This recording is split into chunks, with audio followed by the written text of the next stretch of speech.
Muntah darah maksudnya. Pak siapa tadi Iya. namanya? Martikun. Marikun. Marikun. Marikun. Ya. Marikun. Pak Marikun. Muntah darah begitu ya maksudnya? Iya. Oh. Udahlah begitu Mas. Iya, iya. Oke. Terus kalau untuk sholat, biasanya dari dulu ke bawahnya mesti ngantuk, kemudian kalau sujud sesek enggak, sampai enggak bisa bernapas. Sesak. Setiap sujud. Setiap sholat pasti tersengal-sengal napas, selalu berat. Setiap sholat ya, mau sholat itu udah. Sholat itu.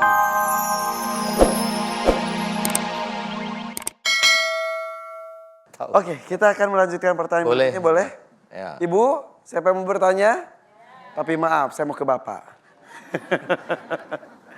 Maaf Bapak, ayo silakan. Maaf ya Bu ya, jangan tersinggung, nanti ada jinnya loh. Bercanda. Silakan. Makasih Bang Tuan. Assalamualaikum warahmatullahi wabarakatuh. Waalaikumsalam. Waalaikumsalam warahmatullahi wabarakatuh. Nama saya Marikun. Marikun. Marikun. Oh, Pak Marikun. Iya. Dari mana Pak Marikun? Dari Maluku, Pak. Oh, iya. Maluku? Iya. Kok jauh amat? Beneran Pak dari Maluku? Baru tiba kemarin sore. Sengaja dari Maluku datang ke Jakarta? Ketemu Ustaz Dan. Pengen Betul, ketemu. Ustaz. Iya. Loh, emang siaran MNC sampai sana? Sampai Ustaz. Sana alhamdulillah. Ya ada lah sampai lah.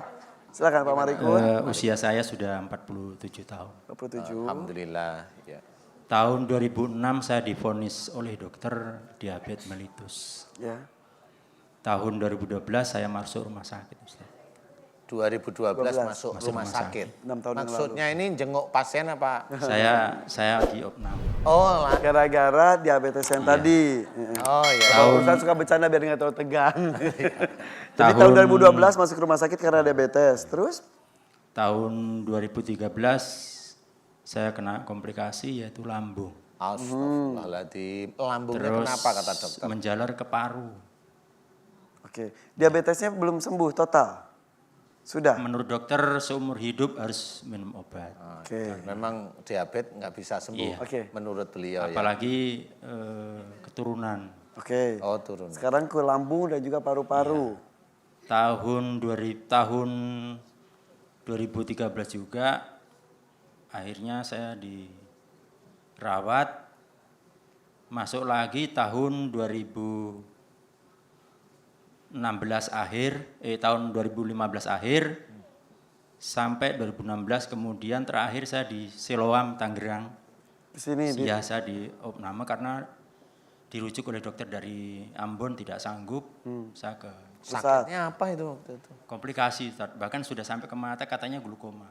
Ini udah enggak. sebentar. Yang tidak bisa melihat yang jelas yang ini. Jadi kalau mata kanan maaf Tutup. saya tutup tidak melihat. Sudah Kabur. Berapa jarak? Kalau maaf sekali lagi. Kalau ini masih kelihatan kalau sejarak sini. Tangannya Mas Irfan kelihatan ya? Kelihatan tapi cuma beberapa jarinya doang. Walaupun jarak segini. Tapi kalau yang kanan masih jelas. Tidak jelas juga, rabun, sudah rabun. Tapi lebih parah yang sebelah kiri. Sebelah kiri. Oke. Glukoma. Kemudian tahun 2017 bulan Agustus saya diminta kembali oleh dokter. Setelah melalui CT scan, saya dinyatakan sembuh dari kuman virus itu. Lalu, tapi lubangnya di paru itu dinyatakan tidak sembuh seumur hidup. Dan Lubang sering di paru. setiap sebulan sekali kambuh mengeluarkan darah. Mengeluarkan darah Iya, di dalam. keluar gitu. Ini yang Maksudnya saya muntah kesini darah baru- begitu ya, Pak? Muntah darah Pak maksudnya. siapa tadi Iya. namanya? Martikun. Marikun. Marikun. Marikun. Ya. Marikun. Pak Marikun. Muntah darah begitu ya maksudnya? Iya. Oh. Udahlah begitu Mas. Iya, iya. Oke. Terus kalau untuk sholat, biasanya dari dulu ke bawahnya mesti ngantuk, kemudian kalau sujud sesek enggak, sampai enggak bisa bernapas. Sesak. Setiap sujud. Setiap sholat pasti tersengal-sengal napas, selalu berat. Setiap sholat ya, mau sholat itu udah. itu, pokoknya rasanya Kalau urusan ngantuk, sholat ini iya, sesak iya. tiba-tiba gitu ya. Iya, pasti sesek gitu. Oke. Dulu waktu masih umur sekitar 2 tahun menurut orang tua pernah plek di paru memang, tapi sudah masuk keluar rumah sakit. Dalam perjalanan hidup, penyembuhan berbagai media yang digunakan, termasuk dokter medis dan orang tua-tua, Ustaz. Orang tua-tua itu Iya. maksudnya? Orang pinter-pinter. Kakek pernah baca-bacain air minum. Iya itu. Setelah yang tahun 2013 itu orang pinter-pinter pakai kunyit lah, pakai telur lah gitu. Pernah. Dibaca-bacain juga? Iya, gitu. Dimandiin juga kayak mandi kembang gitu, Ustaz. Ya. Oh gitu. Iya. Kayak pengantin ya Bapak? Pak Marikun datang sini sendiri atau dengan? Saya sama istri. Istrinya mana?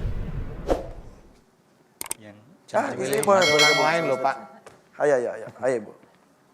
Silakan, hati-hati. Apa ya Pak? Silakan. Bapak memang suka mengeluh seperti itu sampai tadi katanya kalau sholat sesek dan lain-lain ya? Iya sering. Bahkan sampai saya nggak bisa sujud, Ustaz. Kalau sholat itu nggak Saking sujud, karena seseknya. nggak bisa. Jadi setelah ruku, Iya. terus itidal, sujudnya, Sujudnya cuma jongkok doang gitu. maaf bisa dipraktikkan seperti apa? Kita nggak sholat nih, kita nggak sholat ya. Kita nggak sholat, sujud. Bisa, Bisa. bisa. Tapi ketika sholat melakukan itu sesek. Sesek. Oke Ustaz. Ya. Sebenarnya ini penyakit lama. Jadi di jantungnya Pak Marikun ini insya Allah itu ada ilmu ya. Kalau ilmu itu letaknya di jantung, Oke, Sir. itu berarti ilmu tersebut insya Allah ilmu yang sejak lama, sejak kecil istilahnya. Sejak kecil itu sudah masuk di Pak Marikun. Nah, ilmu ini kayaknya ilmu ini bentrokan dengan ilmu-ilmu dari orang pinter, kiai, orang pinter biasa, bacaan-bacaan Pak Marikun. Ini di tubuh itu Berkecamuk. berkecamuk, berperang istilahnya, karena nggak cocok satu dengan yang lain itu nggak cocok. Nah ini di luar penyakit medis loh ya, maksudnya gula.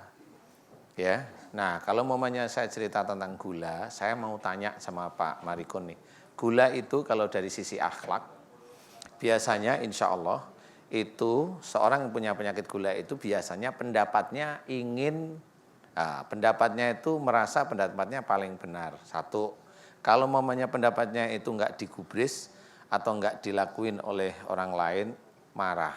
Pak Marikun termasuk yang begitu nggak? Betul, Ustaz. Nah sudah, berarti memang kena diabetes. Pokoknya maunya bener saja. Ah, bener. Nah ini malah mengakuin ya. Jujur. Inilah salah satu obat nanti Pak Marikun. Kalau ingin, tadi kan dokter bilang nggak bisa sembuh sampai seumur hidup. Benar, itu dari keilmuan kedokteran. Karena pankreasnya yang rusak. Kalau mamanya dari sisi akhlak, Pak Marikun itu mau berubah. Kalau punya pendapat diberikan orang lain nggak terima, biarin aja nggak apa-apa. Nah nanti Pak Marikun belajar, kalau orang lain memberikan masukan pada Pak Marikun, terima ikhlas. Kalau Pak Marikun mau menerima ikhlas pendapat orang lain, pendapat istri, pendapat orang tua saudara, terima aja santai. Kalau ada gejolak di sini istighfar aja biasa. Insya Allah di pankreas itu dia akan membaik sendiri. Itu sunatullahnya seperti itu. Jadi jangan merasa pendapat itu paling benar. Pasti insya Allah gula. Siapapun orangnya, mau orang biasa, mau dokter, mau ustadz, kalau dia merasa pendapatnya benar, gula. Tapi kenapa ada penyakit gula turunan? Nah, karena gula turunan itu sebenarnya sifatnya Pak Marikun juga orang tuanya mirip sama. Jadi sifatnya pun menurun, penyakitnya pun ikut menurun. Jadi bukan penyakitnya yang turunan. Jika bapaknya seperti itu, kena penyakit, anaknya tiba-tiba berubah, bisa nggak dapat? Insya Allah enggak. Itu dia. Nah, kalau saya mau tanya, saudara berapa orang? Ada 6. 6. Ada yang punya penyakit gula enggak? Ada. Ada yang enggak punya penyakit gula? Ada yang kena, Ada yang kena, ada enggak? Yang enggak berapa orang? Yang enggak ada 3. 2, 3, oh ya. Setengahnya. Jadi intinya adalah karena memang sifatnya yang tidak punya penyakit gula itu, dia orangnya nerimo, biasa, nyantai. Tanya aja sama beliau, bener enggak itu? Saudaranya yang enggak kena gula itu lebih nyantai enggak daripada Pak Marikun? Memang kayaknya mereka kurang begitu Kurang begitu Ya, apa? Maksudnya hidupnya lebih santai nyantai begitu, enggak? ya. Nah, gitu maksudnya. Tapi kembali, dokter punya teori, kita pun ada. Kita orang Islam punya. Ya itu. Saya menghargai beliau ilmunya dokter, betul. Gula itu karena pankreasnya rusak, Ya. kemudian gula dalam darahnya itu pasti berkecamuk, jadi darah itu bercampur dengan Itu gula. memang efeknya. Itu memang efeknya. Nah, sekarang Kita membahas pankreasnya- tentang akhlak yang menyebabkan akhlak yang itu menyebabkan terjadi. pankreasnya rusak. Itu dia. Nah, inilah kita sebenarnya. Jadi penyakit fisik insya Allah bisa dilihat dari sisi akhlak. Makanya pada waktu